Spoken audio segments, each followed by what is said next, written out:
We'll start the call. Okay. All right, everybody, welcome to, and if you wouldn't mind muting your screen, Ms. Barb, that Okay. way we'll just have you right up there at the top. And here comes Dallas. That's great. Welcome, everybody, to our Zoom call. And in this case, Dallas, can you hear me? Yes. Can everybody hear Dallas okay? Yeah, shaking their heads okay.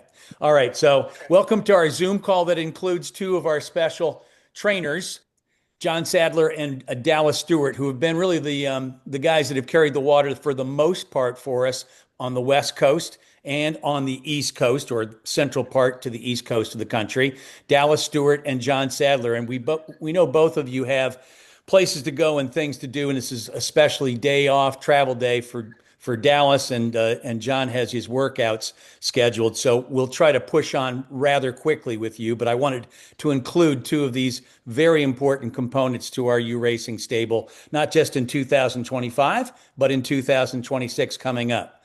So, John, let me start with you. It's been a great year. We have a stakes winner in your stable that's a U Racing stable trainee. How's it been from your perspective? What are the strengths that you've uncovered working with not just me, but with these partners and with our stable this year? Well, I mean, I didn't have any surprises, so that's what I like the most. You know, I've known you for quite a while, worked with you with your previous spot, so I know what kind of person you are, and you've always been very supportive of your trainers, and kind of give me the autonomy that I like at this point in my career to make the decisions we make. So I felt very comfortable. What about 2026? We're going to try to do very much a repeat of what we did in 2025. What are your goals for our stable? Because I know we talked about them when we started searching for horses last spring. What kind of things are you hoping to accomplish with our group in 2026? Mainly just to grow it, because we got three horses the first year, and we've had good luck with Rivera. Mendel's Tune, our other 2-year old, is going to run the second day of Santa Anita, so that's exciting coming up. We have one that just ran average the first time. We'll get her a little better spotted the second time. So if we've done good with three, then let's add some more, do some more damage. I'm all for that, and that's where we're meeting with everybody to kind of get the motivation going and start thinking about putting together our ownership group for 2026. Thanks for that, John. Dallas Stewart, we've worked together since I think Adam was a baby. It's been a great joy to be a part of this with you in 2025. What are some of the strengths that you see of us working together and the partners that we've brought to the fore for 2025?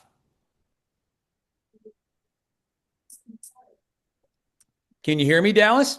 Yeah, I can hear you. Can you hear me? Yeah, go ahead. Okay, sorry. Hey, that was a great introduction by John Sadler. That was great.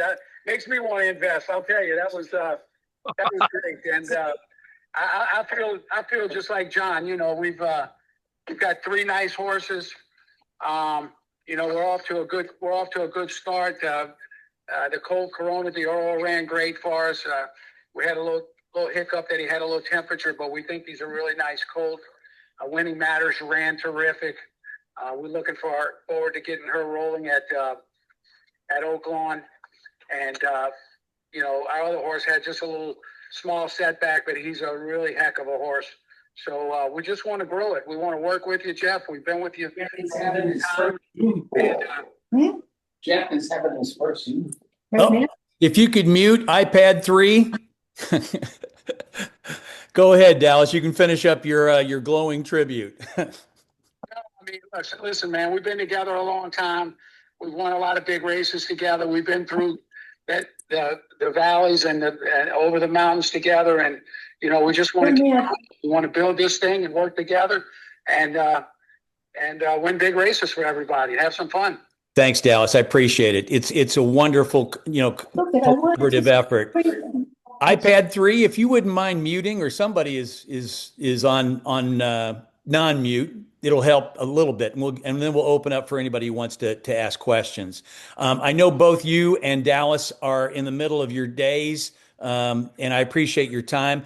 John, while I have you on the phone, I'm going to ask if anybody had a question for John about any specific horse before we turn him loose to get back to his workout there in Arcadia, Monrovia area.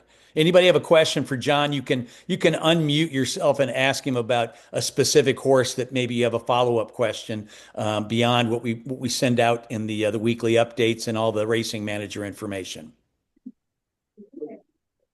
So if you have a question, now's your time. Otherwise, I'm going to happily but gently kick John to the curb. All right, John, we'll do this. We'll do this like full blown with a true trainer call from his office in the next several weeks before we shut her down for Christmas. Thanks again for joining, though. Well, I hope you had a nice Thanksgiving and happiness to everybody going into the holiday season. We're going into a quiet December, which we look forward to, and let's get ready. You know, this is a game of young horses. So B. Wayne Hughes used to call it his health insurance. Look at the next group. So let's raise some money and get after it. Okay. Thanks, John. All right. Have a great day. See you, Dallas. Take care, Brother John. All right. Before I kick Dallas off the call, does anybody want to unmute themselves and ask Dallas a question? Don't be shy if you have something that is pressing, and something that you wanted to ask him. All right, Dallas. The tribe has spoken. You are kicked to the curb. Safe travels to New Orleans. I'm sad because I won't see you on a daily basis. I know Barb's sad and Dan's sad in particular because we'll have to go down to New Orleans to see him specifically. But travel safely. We appreciate you.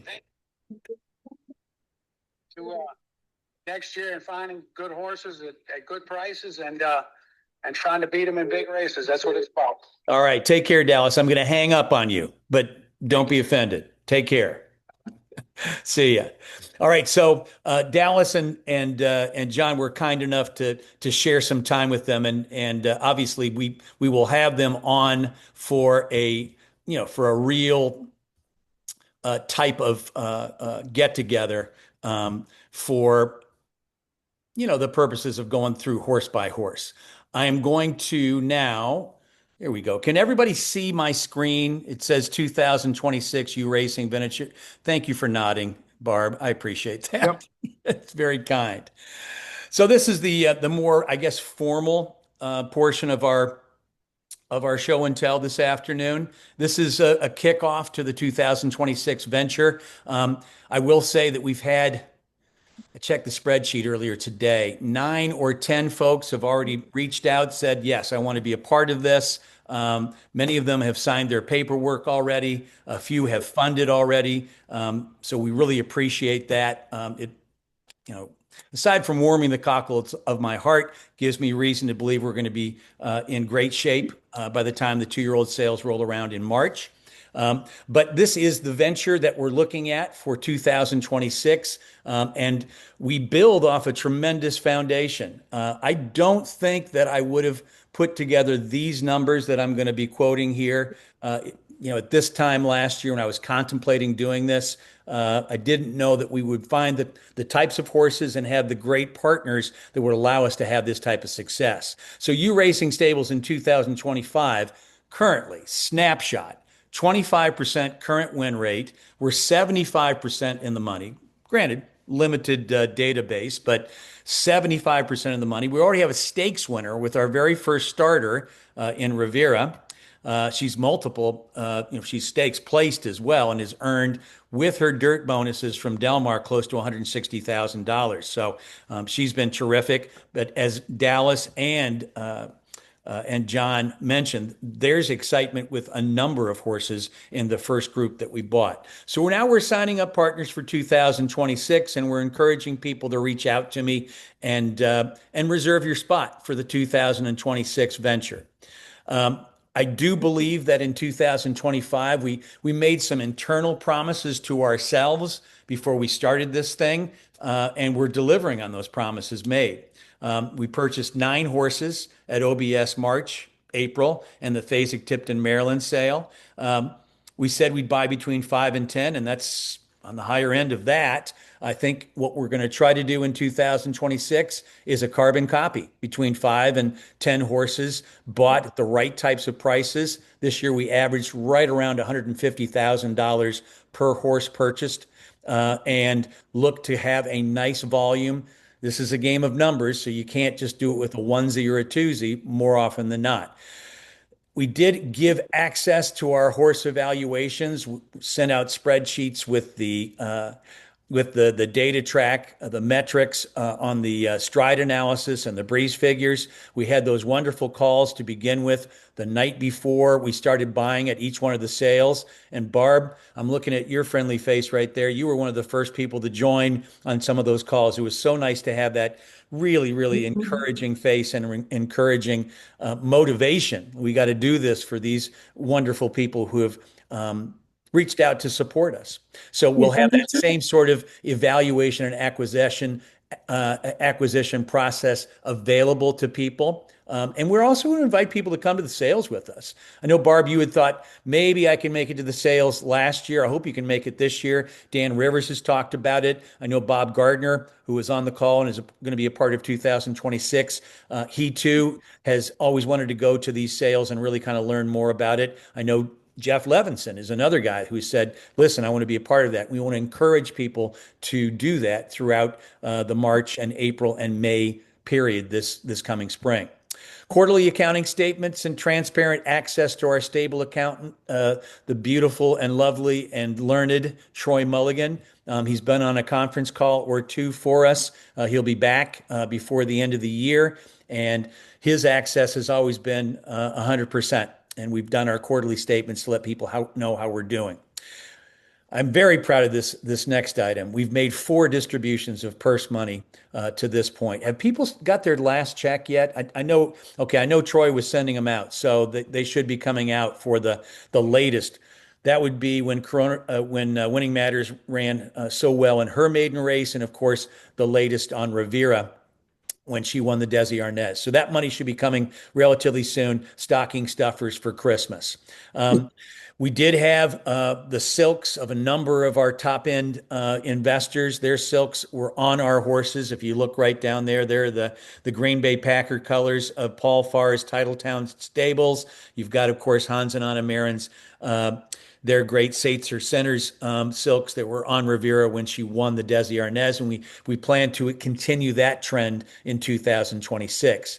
Frequent communications from the U Racing stable manager and our trainers.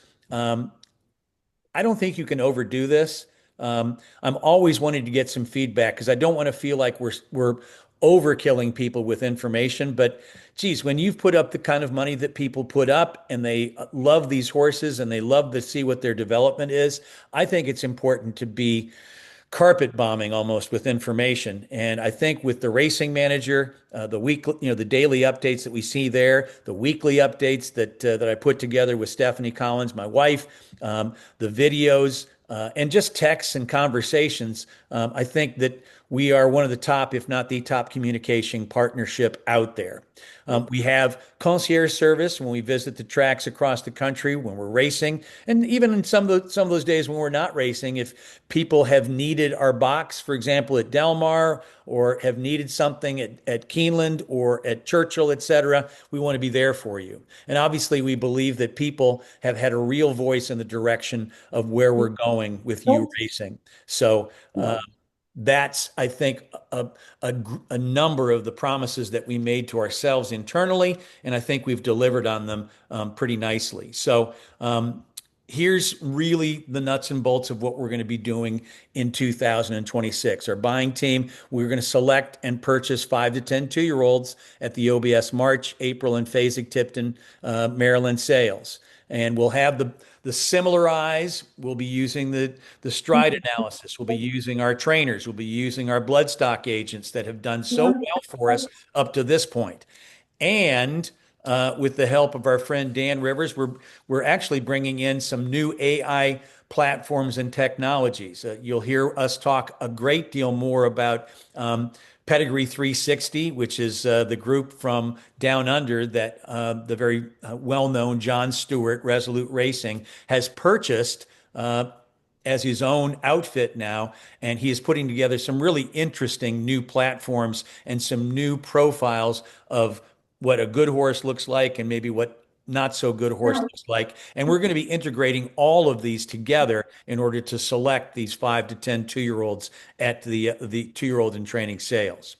Tiered ownership, we've got different levels for people with different budgets, but we expect to have a very tight knit group. I mentioned we've got 9 to 10 people that have already either committed and said, hey, send me the paperwork, or have signed and sent in their checks. So we've got 9 to 10 folks already. We're going to keep this to 20 or fewer as we did in 2025, and there'll be opportunities at those different pricing levels.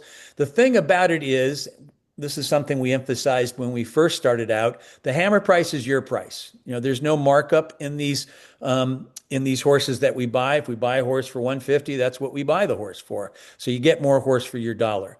Again, all the training bills are going to be paid up until January 1st of 2027. That allows us to make these distributions when we earn a few bucks at the racetrack with our horses that are doing well. And of course, you'll have a subscription to the Racing Manager data with all of the updates and the race replays and the race metrics, the workouts, the stable updates, etc. All of those will be a part of the Racing Manager. And we'll continue to look for different ways to be even innovative with our communications. So that is how it's going to look in a nutshell. I'm going to stop sharing my screen here because I just wanted to have a little bit of a I don't know, a little bit of a crutch to go through some of the things that I wanted that were the highlights of what we're trying to achieve in 2026. So let me rest there. I'm looking at friendly faces, Barb and Dan. I see Marty Ragosa, who's going to be one of our new racing partners in 2026. Marty and I go way back to Just Whistle Dixie days, one of his really nice fillies that he had way back when with me when we were first getting started. Marty's from the Boston area. And I see Bob Gardner on here. He and Kylie have been great friends. He's a Flightline partner. He is a Super Corridora partner. Matter of fact, named that filly. And we wish him so much good luck and getting him to the Oaks in 2026, where we hope we're running Rivera on the undercard in the 8 bells. So with that, let me pause again for 1 second. Tell people if they want to ask a few follow-up questions, now's the time to do it. Hit your mute button so you can unmute yourself and ask your question. And then when you're done, hit your mute button and we'll move on to the next question. So now is your time. iPad 3, is that Jeff Levinson?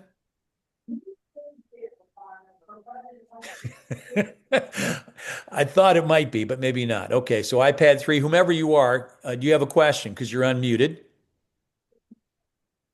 All right, perhaps not. Barb, Bob, Dan, Marty, anybody else who's on the call? I think Kevin was going to be on this call too, a new racing partner in 2026. If you've got a question, by the way, thank you for signing your paperwork so quickly. I appreciate it. Thank you. I just want to thank you so much, you and staff so much for doing all you do. So it's been a wonderful ride, and I'm just hoping for, the next year to be even better. So crossing our fingers, Barb. It's been wonderful. I'm glad you're back safe and sound from the snowstorm in Minnesota. Exactly. Thank you. Anybody else? Hey, Jeff. Yes, Marty, go ahead. Obviously, you're going to just buy the best athletes that you can find at the right price. But in general, do you have any sense of Colts versus fillies that you'll be looking for? It's a wonderful question. And if we could duplicate what we did this year, which was pretty much 50-50, we've got, the following Colts: Roman Rogue, Corona de Oro, Give the Devil His Due, Mendel's Tune. So that's 4 Colts and I think 5 fillies, Correct me if I'm wrong, somebody. I'm just doing this off the top of my head. And if we can do that, I think that I'll feel very successful with our buying team. Oh, so good. Understandably, if we get 9 Colts and they're all Derby prospects, then nobody's going to feel too terribly bad. But I like to have a healthy mix. I think it does help, especially on the West Coast, having a few fillies and turf horses too, or horses with potential for turf, obviously. And that way, I think you have some opportunities to dodge the Bob Baffert monsters, even though we beat Bob twice with 2-year-olds, with a 2-year-old named Rivera this past summer and early fall. So I ain't that scared. But back to your question, Marty, I think a 50-50 mix would make me feel best because I like the residual value of some of fillies Right. that add to the ability, let's say, to to maximize their potential earning power. Maybe they're a horse that makes sense to put in a digital sale and maximize their value after a stakes win. And no, I'm not giving code on Rivera. We're not doing that. But you know what I'm saying in that as Right. far as that goes. The digital sales have given us a great deal of additional flexibility and the ability to make some additional money if the opportunity rises. Great. Thanks, Marty. Hey, Anybody Jeff, else? Yes, go ahead. it's Milton. Hey, Uh, Milton. hey, I just wanted to echo what Barb said and congratulations on a terrific year one. That's not easily done. I know how much hard work you and Stephanie have put into this, and I just think it's terrific. So I didn't know you're already accepting paperwork and funds, but please send me the stuff. All right, very good. You're the man. By the way, are you speaking at all with your wife these days? Milton and Allison are Alabama and Auburn fans. It's one of those split households. Are you guys talking yet or no? Well, I am. I get We're gonna try dinner together tonight. it. Very good. Congratulations on the win, Milton. And more to the point, thank you for finding me last year or earlier this year and saying, whatever you're up to, Jeff, I want to be a part of it. Really, really meant a great deal to me. Anybody else? So Hey Jeff, we've had such great success with Dallas and with John, and maybe just haven't had the opportunities yet so far with Mark and Cherie. But are you thinking keeping all four of them, or maybe reducing the number of trainers for 2026? I haven't thought it through completely. Understandably, I'm always a little bit hesitant with a one-off situation because we all know volume can speak volumes to a trainer. Maybe, you hope that they're professional, even though you might be the onesie or twosie in their barn. Um, I found both Mark and Cherie to be terrific. Cherie, obviously, we have 2 horses in theory with her, but we're getting the filly back to her, slowly here. But she's been great as well. I'm, I want to pay close attention, obviously, to our good friends Hans and Anna Marin, who have. That's the reason we got Mark Glatt into the mix to begin with. If they see something as an opportunity to partner up with us, because Hans and Anna do some of their own stuff on, certainly quite a few horses on their own, that might bring us back to Mark. I don't anticipate adding additional trainers. I think that might be a little bit, might stretch us a little thin, unless there's an opportunity with some of these outfits like I'm having a meeting with Spendthrift Farm, for example, on Wednesday with a good friend of mine, Mark Toothaker. So let's say they buy a big horse and they are allowing us to come in for a leg of that big horse, which is something I'm going to pitch to them in the right instance. I wouldn't necessarily be upset if that put us in a Brad Cox situation or a Todd Pletcher situation. I wouldn't be upset in that instance, but in dealing with your question directly, I really like Dallas Stewart. I really like John Sadler, and the bulk of our horses, at least I envision right now, the sales are always fluid, are going those directions. Hope that helps. Very good. Anybody else? And thank you, Dan. Appreciate you. Another person who sort of found me and said, "What are you doing? And can I be a part of it?" So that meant a lot last spring. Um, and thanks for the Pedigree 360 stuff. It's just fascinating. We'll spend one of these just sort of geeking out sessions, Dan, maybe early on in the year, and we can walk through all of the fun stuff with Pedigree 360 and just sort of show how people were going to adding it to the mix. Sounds great.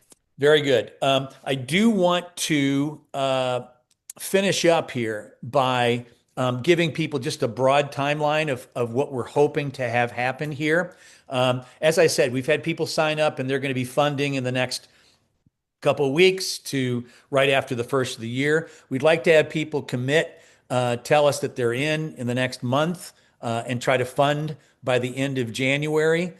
Why do we want things to kind of evolve that way? I think it gives us that much more time to be prepared for the March sale, which will come sooner rather than later. And so we want to try to have what our established group and our established funding is going to look like before we go into the sale. That'll be really helpful. Something we didn't have last year. We managed to pull this thing off, but I think we can be much more professional and much more precise and efficient with how we evaluate, knowing what we are working with. So that's the timeline. Let us know in the next couple of weeks to, beginning of the year. We'll send you paperwork out. You can sign the paperwork and fund things by end of January, beginning of February. That's kind of the goal. And then we can get rolling towards the sales in early March. Touchdown. We're expecting 1 to 3 inches of snow tonight, and I'm not ready for it. I know that Churchill was lined up with vans this morning with everybody trying to beat the snow. We do have a couple of horses over there that are, thankfully, they both worked over the weekend. That'd be Winning Matters and Give the Devil His Due worked brilliantly this morning. You all may have seen the video that I put on the Racing Manager for everybody.